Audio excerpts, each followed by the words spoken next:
Okay students, हम यहीं से स्टार्ट करते हैं दैट हार्ट एक ऐसी मशीन है जो आपकी जो पूरे का पूरा ब्लड है वो हार्ट के ज़रिए पंप होता है। अगर खुदा न खास्ता आपके हार्ट में कोई डिफेक्ट आ जाए या आपका हार्ट प्रॉपरली काम ना करे तो आपकी पूरी की पूरी बॉडी को ऑक्सीजन सप्लाई रुक जाती है। तो इसीलिए ब्लड का वेल मैनर और वेल ऑर्गेनाइज्ड होना या हेल्दी होना बहुत ज़रूरी होता है एक हेल्दी पर्सन के लिए। अच्छा, अब क्या होता है कि इधर इस साइड पे ये आपको जो नज़र आ रही हैं, इस साइड पे और इस साइड पे लंग्स होते हैं, जुड़े होते हैं। तो जब आप सांस ले रहे होते हैं तो लंग्स के अंदर एयर आ रही होती है, ऑक्सीजन आ रही होती है। ये ऑक्सीजन इन वेन्स के जरिए, इन आर्टरीज वगैरह के जरिए क्या करती है, ब्लड के अंदर जाती है। तो ये ब्लड जाके यहाँ पे कलेक्ट होता है, इस हार्ट के अंदर कलेक्ट होते हैं। 4 चैम्बर्स होते हैं, वो आप डिटेल में इंशाल्लाह पढ़ेंगे आगे। तो इसमें जाके ब्लड जो है वो इसका फिल्टर, यूं समझ लें कि फिल्टर होता है। यानी जो यहाँ पे ये डीऑक्सीजनेटेड ब्लड आपकी तमाम बॉडी से आ रहा होता है, तो यहाँ पे जो आपकी ऑक्सीजन आ रही होती है लंग्स के जरिए वो उस ब्लड के साथ मिलती है। तो जब ब्लड के साथ ऑक्सीजन मिलती है तो वो उसको साफ कर देती है, जिसको आप ऑक्सीजनेटेड ब्लड कहते हैं। तो ये ऑक्सीजनेटेड ब्लड फिर दोबारा से जो है आर्टरीज के जरिए आपकी पूरी की पूरी बॉडी को सप्लाई किया जाता है। तो in this way oxygen which has been absorbed by the blood is carried to all the millions of the cells in the body and the body cells need oxygen to stay alive। ये millions और इतने ज़्यादा sales हैं आपकी body के अंदर, हर cell को ये हार्ट जो है वो इसका काम ये है कि ब्लड पहुंचाना। मिसाल के तौर पे अगर आपकी फिंगर टिप के ऊपर भी कोई कट लग जाता है तो उसमें से ब्लड निकलता है। ये नहीं है कि उसमें ब्लड नहीं होता, उसमें वहाँ तक भी ब्लड पहुँचता है। कौन पहुँचाता है? ये हार्ट इसको पंप करता है। तो हार्ट जो है वो पंपिंग ऑर्गन है और ये आपका circulatory system, blood circulatory system बनाता है।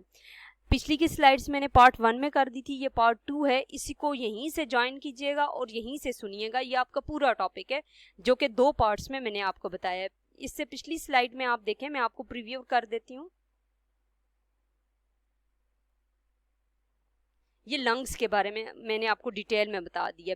तो लंग्स क्या करता है, ये देखें, ये यहाँ से और इसके नीचे यहाँ पे हार्ट जुड़ा होता है, जो कि अभी मैंने आपको उसकी स्ट्रक्चर दिखाई है।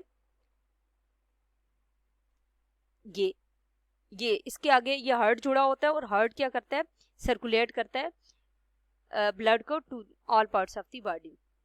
अच्छा, अब आप पेज नंबर 8 पे आ जाएं अपनी बुक के।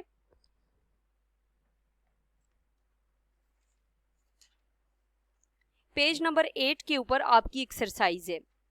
यहाँ पे मैंने सिर्फ आंसर्स मेंशन किए हैं। एक्सरसाइज है answer the following question, question number 1 है और इसमें जो पार्ट ए है उसमें लिखा हुआ है what is the fuel for the human body. What is the fuel for the human body?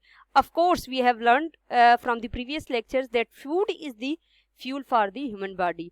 Human body को फ्यूल कौन देता है, एनर्जी कौन देता है? ऑफ कोर्स फूड देता है, जो आप खुराक खाते हैं। ये मैंने अपनी लेक्चर में बहुत डिटेल से आपको बता दिया है। नेक्स्ट आपका क्वेश्चन है what is the name of the tiny part of the that makes up the human body. Tiny parts का नाम बताइए जो आपके ह्यूमन बॉडी को बनाते हैं। Cells are the tiny parts of the body that makes the human body. And how many bones make up the human skeleton? 206 bones are there in the human skeleton. Okay, now how many muscles are there in the body? There are almost 600 muscles in the human body. ये आपके answers हैं। Margin lines लगा के question number 1 के A, B, C, D part आपको मैंने करवा दिया है। ये आपने सॉल्व करना है बुक अपनी कॉपी के ऊपर मार्जिन लाइंस लगा के, और बिल्कुल उसी तरीके से जिस तरीके से मैंने आपको लेक्चर दिया है। एक दफ़ा आप लेक्चर सुनेंगे या आप इसको सरसरी से सुनेंगे तो आपको लेक्चर समझ नहीं आएगा, कहीं से भी आपको समझ नहीं आती। रिपीटेडली उसको लगाएं, उसको दोबारा रीप्ले करके उसको सुने ताकि आपको हर चीज़ आपके ज़हन नशीन हो जाए। This is the most important topic. और इसको हमने आज जो इसमें ऑर्गेनेलीज हैं या ऑर्गन्स हैं या सिस्टम्स हैं जो हमने पढ़े, हमने आपको बोन्स के बारे में बताया, स्केलेटन के बारे में बताया, और इसके अलावा मसल्स के बारे में बताया, लंग्स के बारे में बताया, हार्ट के बारे में बताया। और इसके आगे जो हमारा लेक्चर जो चैप्टर आधा रह गया वो मैं नेक्स्ट चैप्टर लेक्चर में आपको बताऊंगी। और इसके ऊपर पेज नंबर 8 के ऊपर ही आपका क्वेश्चन नंबर 2 है जो कि मैच द कॉलम है। मैंने पीछे सारा आपको एक्सप्लेन कर दिया है कि किसका क्या फंक्शन है, वो आपने बुक के ऊपर ही सॉल्व करना है। ये आपका सेल्फ एक्टिविटी है, ये आपने बुक के ऊपर लिखनी है, खुद से सॉल्व करनी है, क्योंकि हर चीज़ आपको उंगली पकड़ के नहीं करवाई जा सकती, हर चीज़ आपको एक्सप्लेन कर लिए, ताकि ये इसलिए आपको नहीं करवाया गया कि आप खुद से भी एफर्ट करें, और ये चीज़ें आपकी बुक में मौजूद हैं, कोई ऐसी चीज़ नहीं है जो आपको समझ ना आए। क्वेश्चन नंबर 3 भी है, लेबल दी डायग्राम है। आप अगर आपके पास बुक है तो पेज नंबर 9 पे आप देख सकते हैं, टीथ की आपकी डायग्राम है, उसको आपने लेबल करना है, बुक में से देख लें और उसको आपने लेबल करना है। क्वेश्चन नंबर 4 है, right the name of the following organs. आपके पास ऑर्गन्स हैं, इनके आपने नेम लिखने हैं। ये आप पिक्चर देखेंगे, पहला लंग्स है, दूसरा हार्ट है, तीसरा ब्रेन है।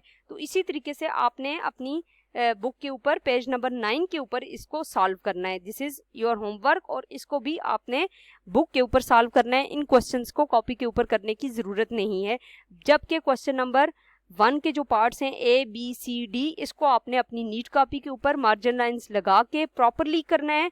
ये आपको सॉल्व करवाए गए एज इट इज़, आपने अपनी कॉपी के ऊपर लिखना है।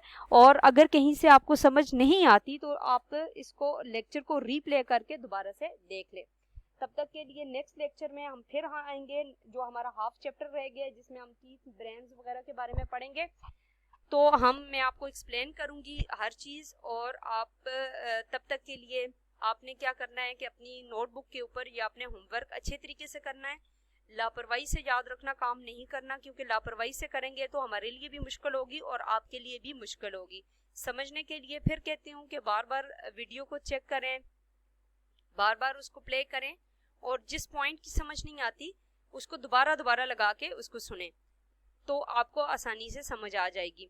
तब तक के लिए अपना ढेर सारा ख्याल रखिएगा, और मैनर के साथ घर में रहिएगा, बड़ों की इज्जत कीजिएगा, छोटों के साथ लड़ाई झगड़ा नहीं करना आपने, क्योंकि जब तक आप मैनर्स के साथ नहीं रहेंगे तो अल्लाह ताला आपके लिए आसानियाँ भी नहीं पैदा करेंगे, और आपको अपना जो काम है वो भी सही तरीके से समझ नहीं आएगा। तो आपने टाइम पे अपना काम करना है, टाइम पे उठना है, टाइम पे खाना है, और अपने पेरेंट्स को बिल्कुल भी आपने तंग नहीं करना।